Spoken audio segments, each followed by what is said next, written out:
여러분 혹시 여러분 친구들 중에서 잘된 사람, 이렇게 표현하면 좀 그런가? 잘 나가는 사람, 혹은 성공하는 사람 있으세요? 왜 없지? 아무도 없나?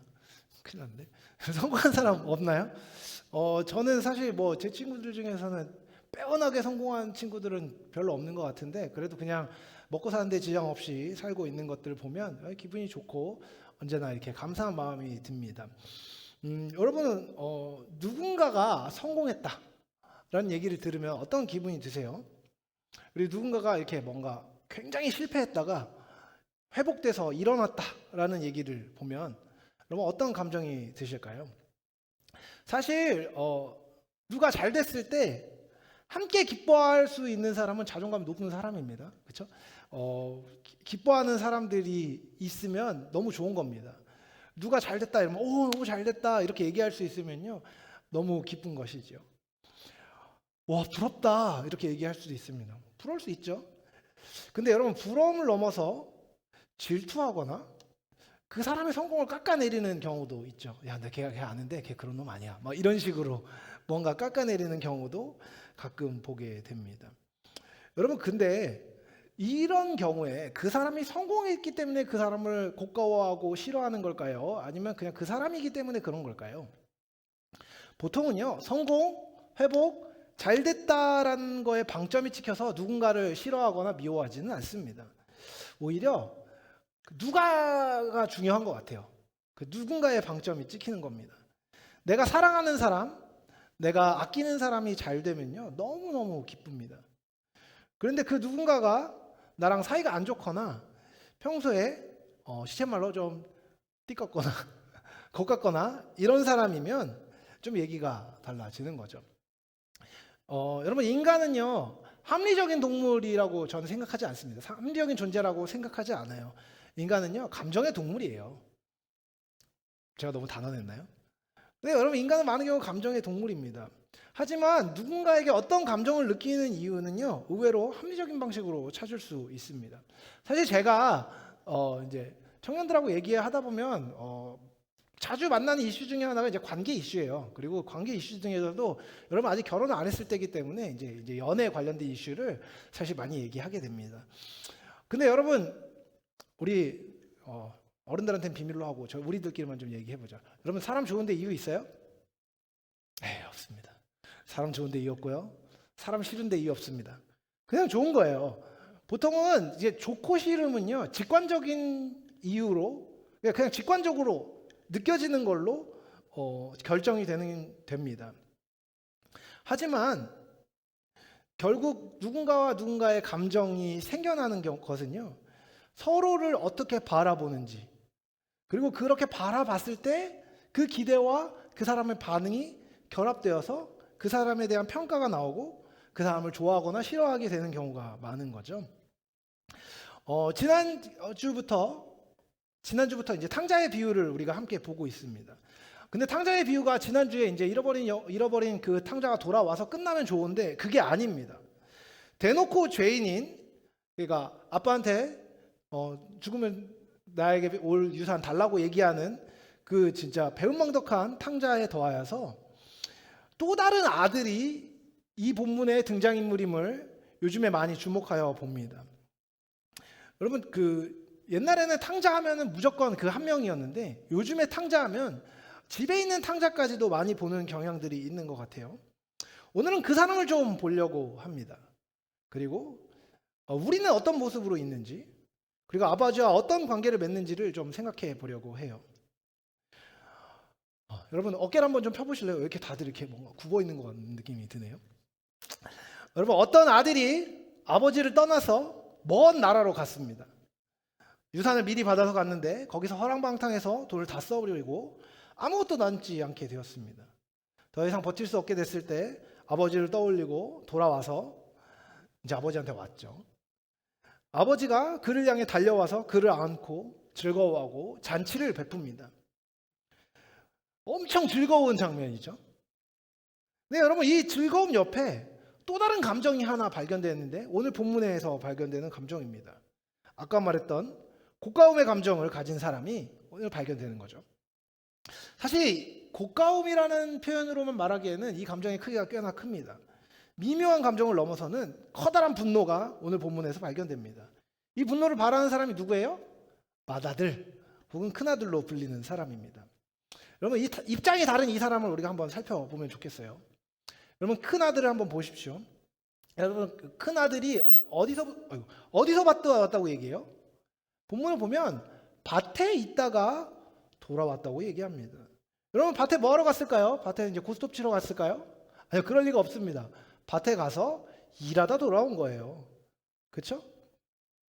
얼마나 모범적입니까? 오늘도 이제 보람찬 하루를 끝내놓고서 돌아오고 있는 거죠. 별 생각 없이 돌아오고 있었습니다. 그런데 집에 가까이 왔는데 갑자기 막 음악 소리가 들리는 거예요. 오늘날로 치면 뭐 둠칫둠칫 비트를 듣게 되는 거죠. 근데 우리 집에서는 원래 둠칫둠칫 비트가 안 나오는데 집에서 둠칫둠칫 비트가 나오니까 좀 이상한 겁니다. 그래서 집으로 무슨 일이야 이러고 달려가기보다는 종을 불러가지고 물어보게 됩니다. 무슨 일이 있는 거야? 라고 물어보는 거죠. 여러분, 분명한 게 하나 있습니다. 이 큰아들은요, 아빠랑 같이 생활하는 아들이었다는 거예요. 물리적으로 멀리 떨어보낸 자신의 동생과 다르게 항상 아버지와 함께 있었던 아들이었습니다. 근데요, 이 잔치, 아버지가 베푼 게 뻔한 이 잔치에 달려 들어가는 게 아니라요, 관망하는 자리에 있습니다. 아버지의 마음이 표현된 이 잔치에 참여하기보다는, 아버지를 사랑하거나 그분께 순종하기보다는 그 상황을 해석하고 앉아 있는 거죠. 이게 뭐지? 이게 뭐지? 보고 있는 겁니다.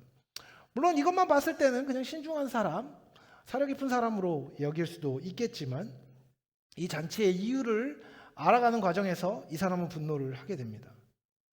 여러분, 이 잔치의 이유가 뭡니까? 버르장머리 없는 동생이 돌아왔기 때문입니다. 그죠? 패역한 동생, 죄로 가득한 동생이 어디 상하지 않고 어쨌든 건강하게 돌아왔기 때문입니다.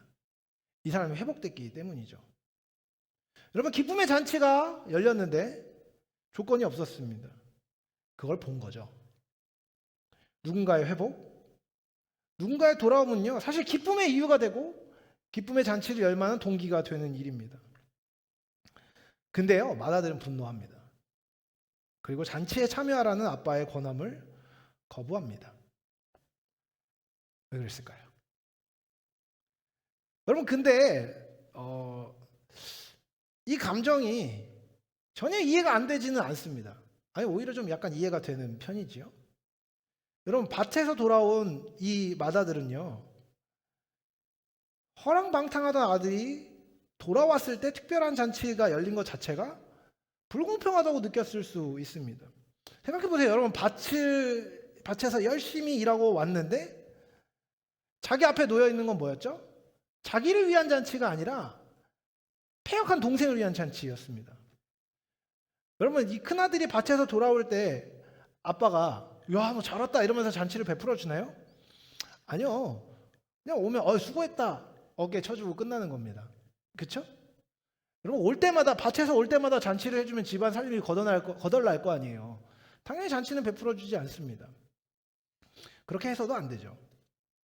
여러분, 주목할 것은요, 이 장남이 아버지와 항상 일상을 나누고 밥상을 나누는 아들이었다는 사실입니다. 근데요, 여러분, 이 모든 사실 안에 이 큰아들은 공정을 느끼지 못했습니다. 자신에게 특별한 방식으로 기쁨이 표현되지 않는다고 느꼈고 그것이 불공정하다고 여겼던 것이죠. 여러분, 열심히 한 사람이 더 받는다는 기대는요, 이상한 건 아닙니다. 일반적인 법칙이잖아요. 열심히 한 사람에게 상을 더 주고 잘못한 사람한테 벌을 주는 것, 당연한 일입니다. 문제를 일으킨 사람이 동일한 대우를 받는다면 혹은 더 특별한 대우를 받는다는 것은요, 당혹스러운 일이 될 수 있습니다. 화가 날 만한 일이에요. 더군다나 여러분, 장남은요, 아버지 곁을 지키고 있었던 사람이었습니다. 떠나지 않고 자리를 지켰습니다. 집을 지켰죠. 심지어 자신의 동생이 유산을 달라고 할 때 이 큰아들은 등장조차 하지 않습니다. 화를 내고 동생이 멱살을 잡고 정신 안 차리냐고 이러면서 막 때리고 그런 일도 일어나지 않아요. 그는 묵묵히 아버지의 자리를 지켰습니다. 그는 책임감 있게 자기 자리를 지킨 사람이었어요.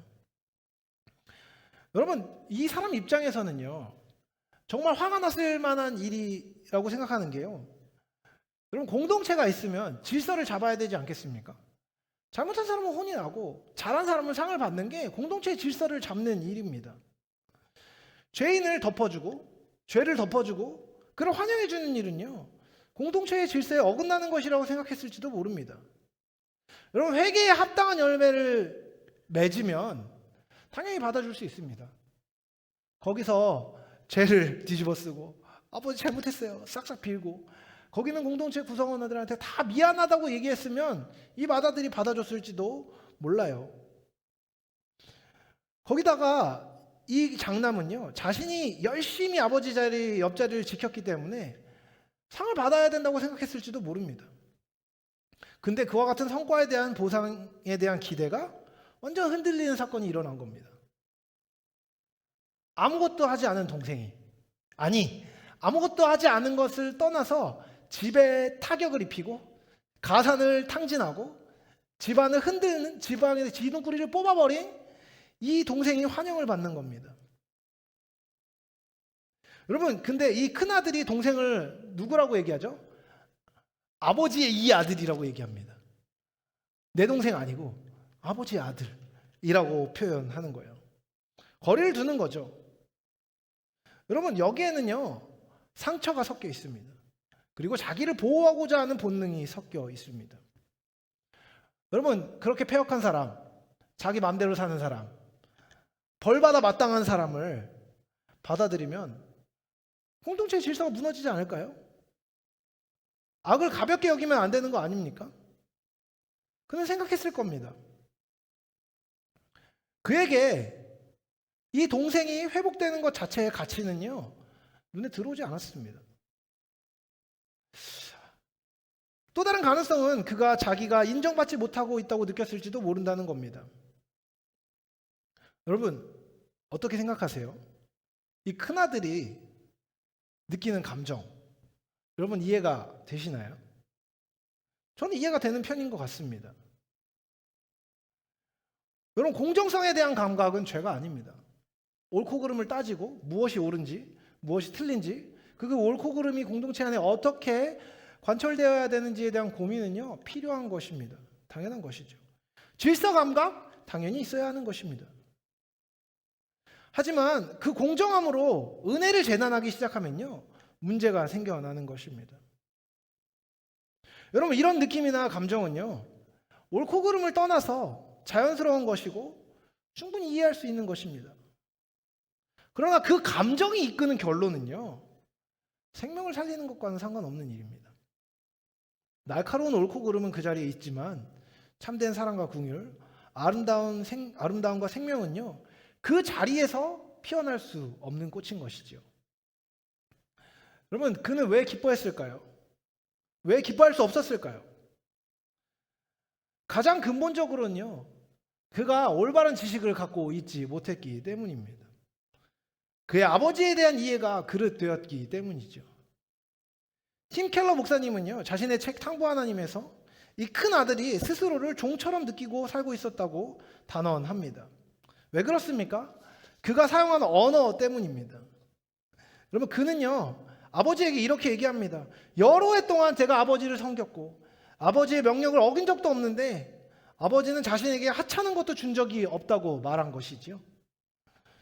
여러분, 자기가 섬겼고 그렇게 섬긴 것에 대한 보상을 주지 않는 아버지를 원망하고 있습니다. 근데 여러분, 이 단어들은요, 엄밀히 말하면 아들의 용어는 아닙니다. 자식의 용어는 아닙니다. 이 맥락에서 팀 켈러는요, 그가 종처럼 살았다고 말하는 것이죠. 여러분, 그냥 아들 말고 친아들 있잖아요. 친아들. 친아들은 어떨까요? 아버지 거를 자기 걸로 여기는 것에 이상함을 느끼지 않습니다. 어색함을 느끼지 않습니다. 제가 누구보다 잘 알고 있습니다. 왜냐하면 저는 누군가의 아들이며 또한 내 아들의 아버지이기 때문이죠. 여러분, 제가 아들과 아버지에 대해 들었던 가장 강력한 예화 중에 하나가 제가 아는 한 목사님이 해주셨던 얘기였습니다. 이제 요즘에는 이제 그 아이패드나 이제 태블릿 PC가 너무나 상용화되고 다들 많이 갖고 있으니까 그렇게 귀하게 여기지 않는 것 같은데 옛날에 한창 아이패드가 처음 나왔을 때 많은 사람들의 이목을 집중시켰습니다. 그래서 사람들이 그거 한번 가져보겠다고 열심히 하고 있었죠. 근데 그 와중에 여러분 혜성처럼 나타난 애플의 혁신 그 제품이 있었으니 바로 아이패드 에어였습니다. 에어 제품이 나온 거예요. 에어가 무슨 뜻인지 아시죠? 공기처럼 가볍다. 그렇죠? 너무 최신 물건이었던 거죠. 한 목사님이 이걸 가지고 이제 강의도 많이 다니시는 목사님이었는데 자기 강의할 때 맨날 뭐 들고 하면 손목이 아프기 때문에 공기처럼 가벼운 아이패드 에어를 구입을 한 거예요. 큰맘 먹고 집에 놓고 갔다 왔는데 집에 왔더니 아들이 아이패드 에어를 가지고 동생하고 탁구를 치고 있었던 겁니다. 똑딱 똑딱 하면서 말이죠. 너무 놀라가지고 황급히 뭐 하는 거야? 이러고 그걸 딱 뺏은 거예요. 그랬더니 아들이 황당한 눈으로 탁 보면서 왜? 이런 거예요. 야, 아빠 이거 산지 얼마 되지도 않았어. 이거 엄청 중요한 거야. 그 아들이 뭐라고 했는지 알아요? 알아. 라고 했습니다. 근데 어차피 아빠 거잖아. 뭐 어때? 라고 얘기한 거죠. 여러분, 이것은 옳은 것입니까? 그런 것입니까? 안 되지. 여러분, 아이패드 갖고 탁구 치면 안 돼요. 혼났어요. 혼쭐이 났다고 합니다. 근데요, 이 아이의 인식 안에 아빠 거는 뭐예요? 내 거죠. 자, 아빠 거 망가뜨리면 혼나요? 안 혼나요? 혼나죠. 하지만 아빠 거를 망가뜨리는데 그렇게 관심이 없습니다. 이게 얼마나 좋은 건지는 상관이 없습니다. 아빠 거면 일단 내 맘대로 하고 싶고 내가 만지고 싶으면 만지는 겁니다. 그래도 된다는 얘기가 아니에요. 그죠? 그냥 그런 겁니다. 아빠와 아들의 관계라는 건 말이죠.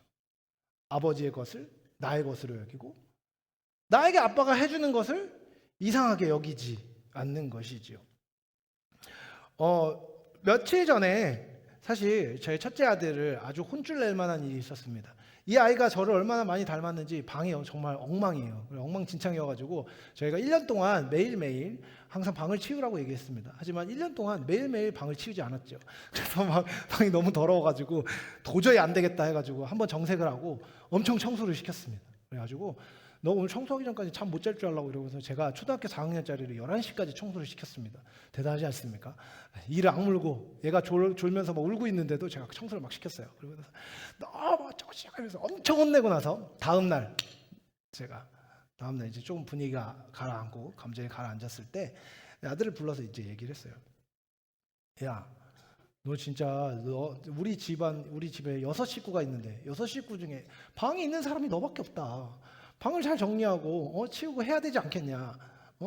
내가 너 11시까지 정리시키는 게 아빠한테 얼마나 힘든 일인지 아냐. 내가 너를 괴롭히는 것처럼 느끼는 게 아니라 네가 좀 반성을 해야 될 것 같다. 야, 아빠가 너 괴롭히는 거 좋아해? 라고 딱 얘기했더니 얘가 이렇게 얘기하는 거예요. 아니, 아빠는 나랑 노는 걸 좋아해. 라고 얘기하는 거예요. 이 분위기가 굉장히 혼내는 분위기였습니다. 엄청 혼내고 있었고 막 뭐라고 하는데 얘가 그 말을 딱 하는 거예요. 아니, 아빠는 나랑 노는 걸 좋아하지. 이런 얘기를 하는 거예요. 말문이 턱 막혔습니다.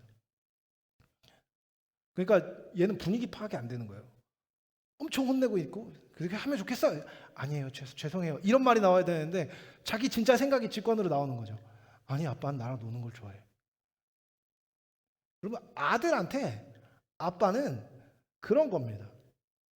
아빠하고 나의 마음이 연결되어 있고 아빠하고 내가 사랑하는 관계여서 아빠의 것이 나의 것이고 아빠의 걱정이 나의 걱정이고 아빠의 기쁨이 나의 기쁨인 그런 관계가 부모 자식 간의 관계인 것이죠. 여러분, 아빠와의 관계에 대해서 확신과 자신감에 휩싸여서 자의식이 과잉된 상태, 그게 친아들의 특권입니다. 그렇죠? 근데 여러분, 맏아들은 어떻습니까? 여기서 나오는 이 아들은 뭘 얘기해요? 아버지, 제가 아버지 곁을 지켰고 아버지를 이렇게 섬겼는데 아버지 저한테 잔치 한번 베풀어 준 적 없지 않습니까? 라고 얘기하는 거예요. 이건 아들의 영어가 아니죠. 고용인의 언어입니다. 종의 언어인 것이죠. 여러분, 이 맏아들은요, 순종했습니다. 언제나 아버지의 곁에 있었어요. 순종은 좋은 것입니다. 하지만 그 순종이 은혜와 끊어졌다는 것이 문제였습니다. 은혜와 연결된 순종은요, 언제나 기쁨을 낳습니다. 하지만 은혜와 끊어진 순종은요, 부담을 낳게 되고, 은혜와 끊어진 순종 안에는 언제나 보상에 대한 기대가 들어가게 됩니다. 여러분, 이 큰아들은요, 동생을 사랑하는 가족으로 보지 못했습니다. 여러분, 경쟁의 대상으로 여겼던 것이죠. 그는 아빠가 동생한테는 이렇게 잘해줬는데 나한테는 안 해줬잖아, 이 얘기를 하고 있는 것입니다. 여러분, 이렇게 비교하면 어떻게 되죠? 기쁨이 없어집니다. 그리고 불평과 불만이 자라나게 됩니다. 그리고요, 더 정확하게는요, 삐지게 됩니다. 그쵸? 삐질 준비를 하게 되는 거죠. 그쵸? 여러분, 이 큰아들은요, 공정을 요구했습니다. 여러분, 큰아들의 이 얘기를 오늘날 여러분이 가장 잘 이해할 수 있는 언어로 번역하면 뭔지 아세요? 이 아들은 아빠한테 얘기하는 거예요. 아빠, 이게 맞아? 이게 맞아? 이 얘기를 하고 있는 것입니다. 여러분, 이 큰아들이 요구하고 있는 공정은 누구의 공정입니까? 아버지의 공정이 아니라 자기가 생각하는 공정이었습니다. 아버지가 자녀를 바라보는 마음에 대해 그는 관심이 없습니다. 동생의 존재, 그리고 그 존재가 가진 특징, 그리고 그 특징으로 인한 장단점과 자신의 관계, 그리고 관계로 인한 기쁨을 그는 누리지 못했습니다.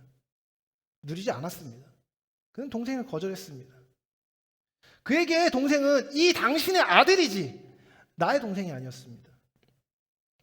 여러분, 하나님 아버지의 은혜를 이해하지 못한 사람에게 은혜는요, 좋은 것이 아니라 불공정한 것입니다. 그는 자기가 아버지가 누리고 있는 삶에 대한 감사를 가지고 있지 못했습니다. 근데 여러분, 아버지 입장에선 뭐예요? 여러분, 큰아들과 작은아들이 있습니다. 돌아왔어요. 누가 상속자입니까? 당연히 큰아들이 상속자입니다. 아버지는 작은아들의 회복을 기뻐했고 돌아온 것을 기뻐했지만 그 아들에게는요, 여러분, 유산이 갈 수 없습니다. 그 아들에게는요, 가정을 책임질 수 있는 권한을 줄 수 없습니다.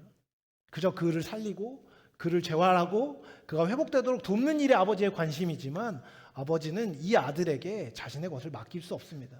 그것은 당연한 겁니다. 아버지가 말했죠. 내게 다 네 거다. 여러분, 이 말이 거짓말이었을까요? 아니요, 당연한 겁니다. 근데요, 이 큰아들은 그렇게 여기지 않았습니다. 아니, 그렇게 여기지 못했던 거죠. 아버지에 대한 이해가 없었습니다. 그래서 아버지의 것을 누리지 못했습니다. 아버지가 맡겨준 것들을 제대로 경영하지도 못했습니다.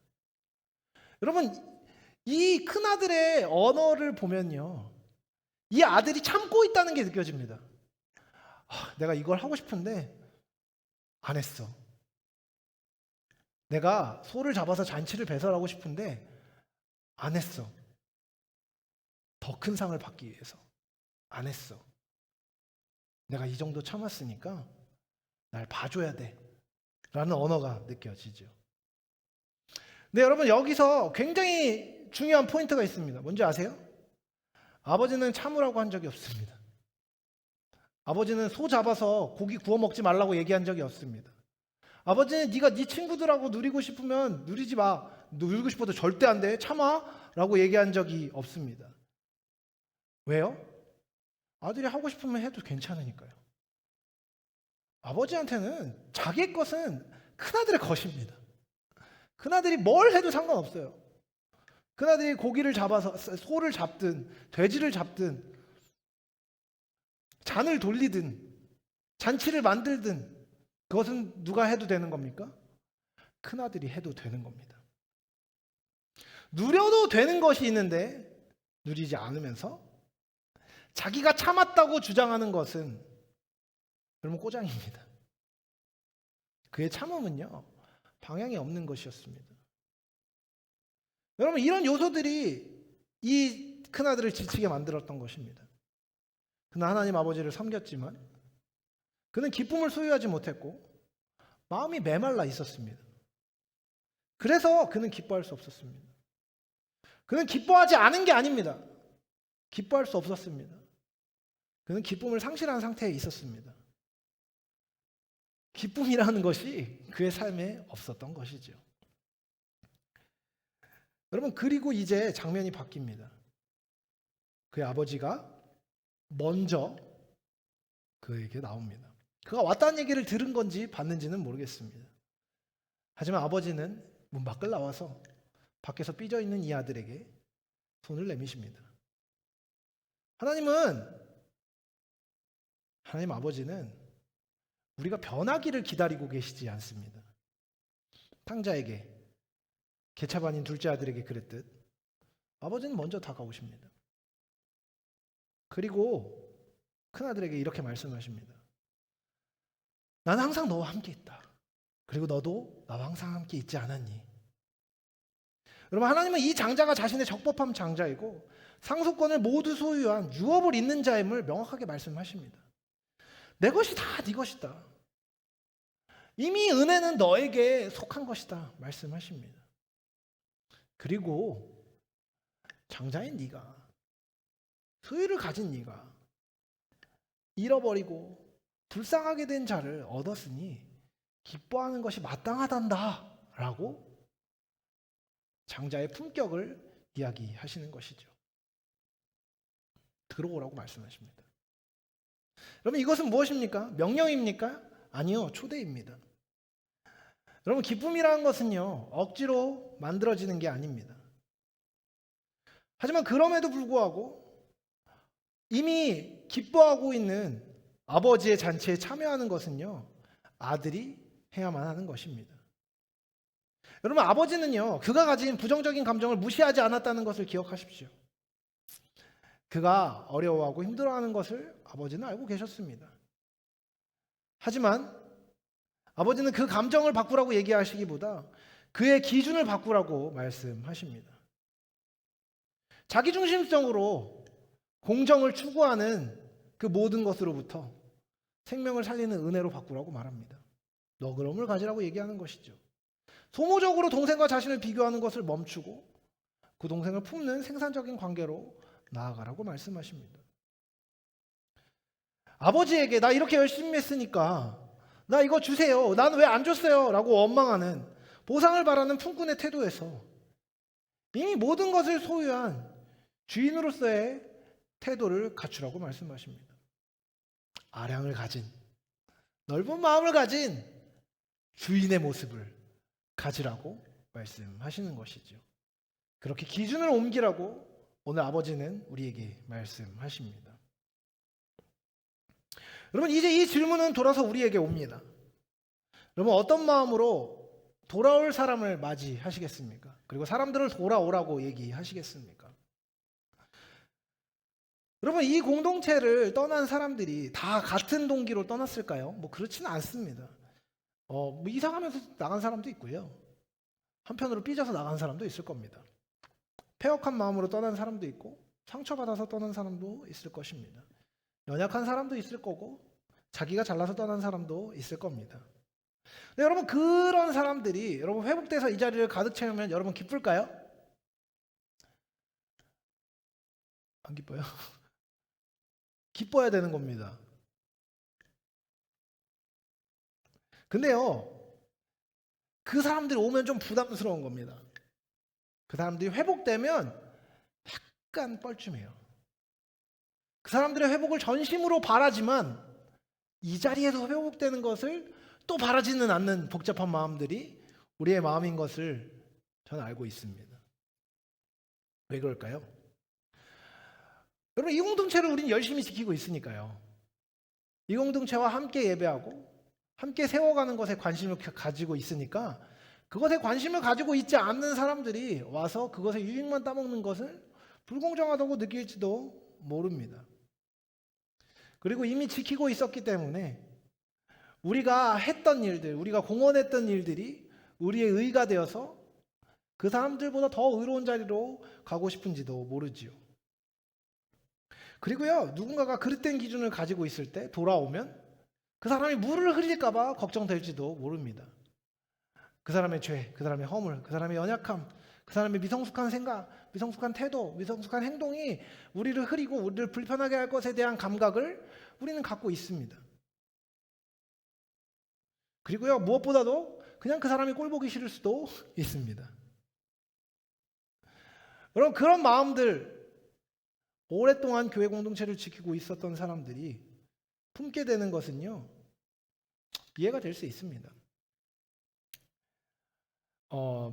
사실 제가 교회에 와서 교회 사역하면서 광주교회뿐만 아니라 많은 교회에서 사역하면서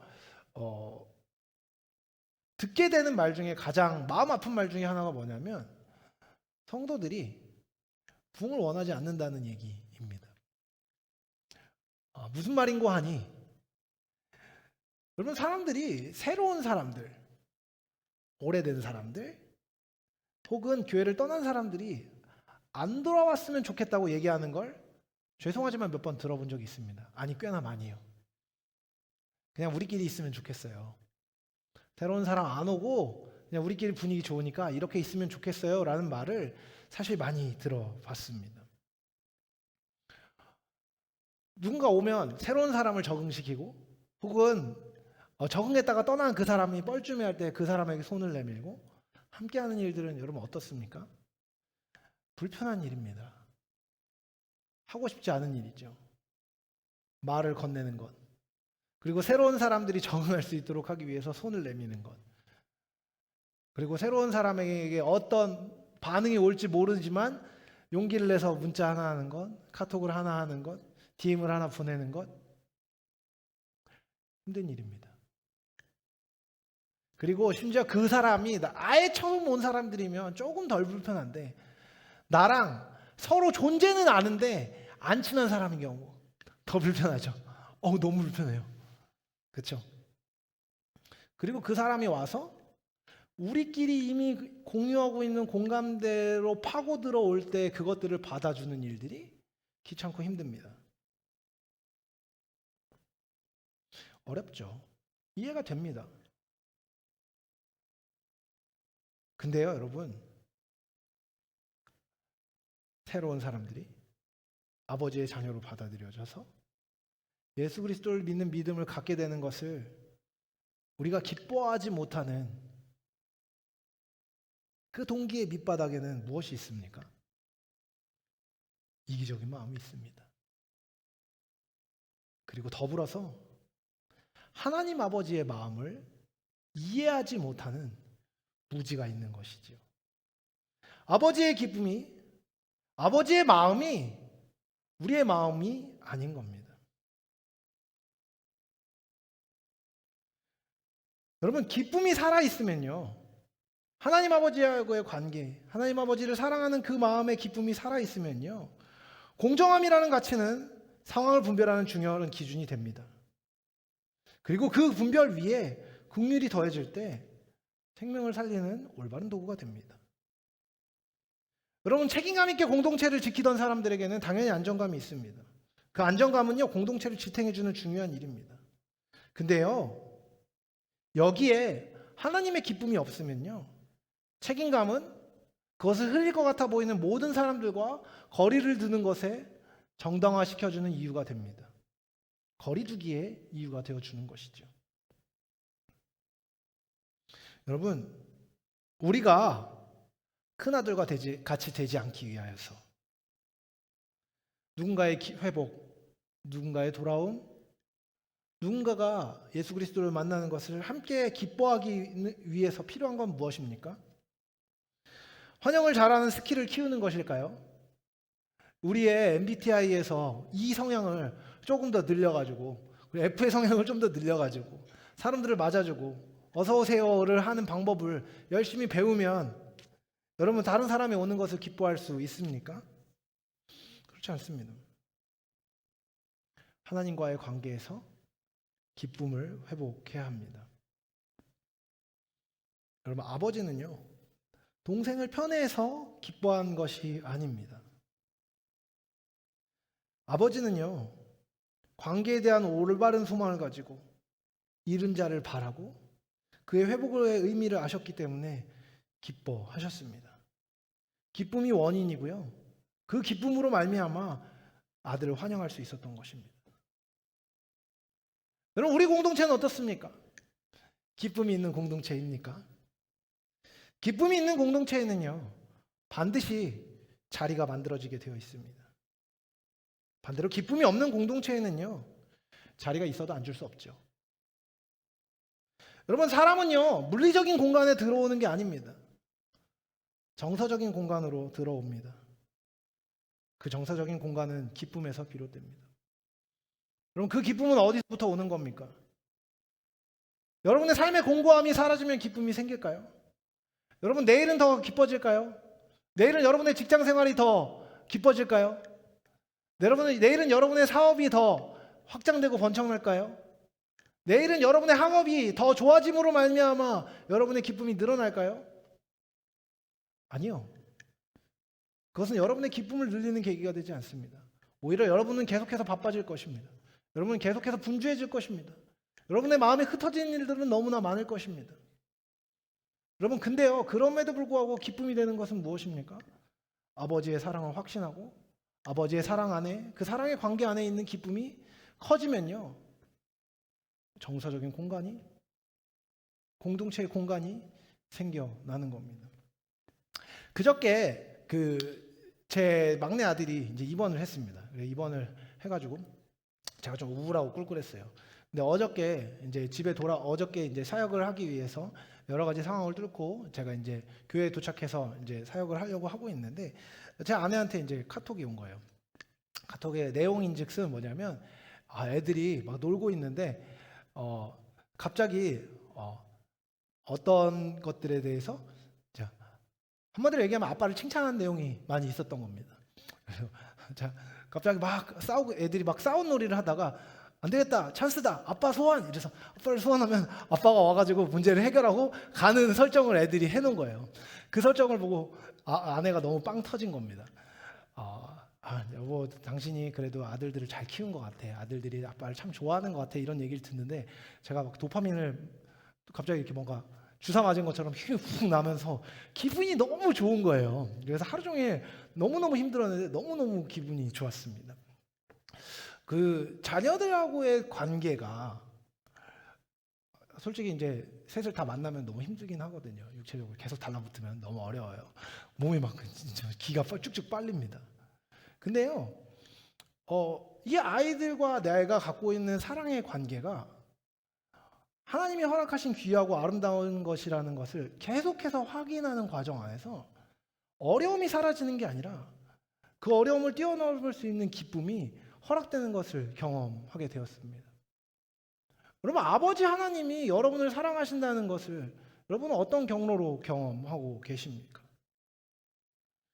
여러분, 아버지는요, 계속해서 여러분의 삶을 바라보고 계십니다. 아버지 하나님은 언제나 여러분의 삶에 먼저 손을 내밀고 계십니다. 그리고 여러분의 삶을 붙잡고, 여러분의 손목을 붙잡고 여러분을 끌고 가시는 분이십니다. 여러분, 오늘 이 말씀의 비유는요, 놀랍게도 여기서 끝납니다. 아버지가 같이 들어가자 얘기하고요, 말씀이 끝나요. 큰아들이 들어갔는지 안 들어갔는지는 나오지 않습니다. 하지만 우리에게는요, 끝나지 않는 것이죠. 거듭 얘기하지만 성경은 큰아들이 들어갔는지 여부를 우리에게 알려주지 않습니다. 아마도 이것이 우리의 이야기이기 때문인지도 모릅니다. 여러분, 하나님이 여러분에게 기쁨의 잔치로 참여하십니다. 영혼을 회복시키고 함께 예수를 닮아가고 함께 예수와 걸어가는 그 길로 여러분을 부르시는 것이지요. 근데요, 여러분, 우리가 그 부르심에 응답하여서 그 길을 가냐 안 가냐는요, 열린 결말입니다. 하나님 오늘도 우리를 부르십니다. 함께 기뻐하자고 말이죠. 복음은요, 우리를 돌아오게 할 뿐만 아니라 아버지의 기쁨에 참여하게 합니다. 환영은 노력의 결과가 아니라 회복된 기쁨의 열매인 것이죠. 그러므로 여러분, 하나님이 여러분의 아버지 되심을 기억하십시오. 그리고 그 아버지 되심으로 말미암아 여러분의 삶에 허락하실 수 있는 수많은 복들을 기억하십시오. 그것이 여러분의 기쁨을 회복시켜 줄 것입니다. 그리고 그 기쁨이 회복될 때 비로소 우리 옆에 있는 자리를 다른 사람에게 내어주는 기쁨이 우리에게 생겨나는 것입니다. 주님은요, 우리를 초대하십니다.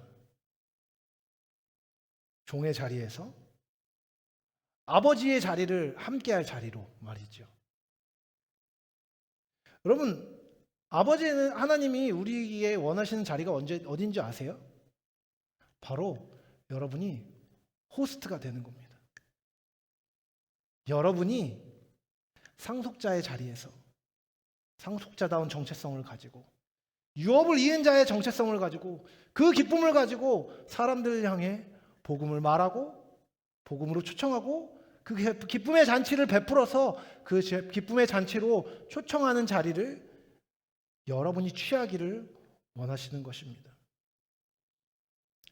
하나님께서 보내시는 그 주인의 자리에 함께 가서 아버지의 기쁨에 함께 참여하는 즐거움을 누리는 저 여러분이 되실 수 있기를 사랑하는 주님의 이름으로 축복합니다.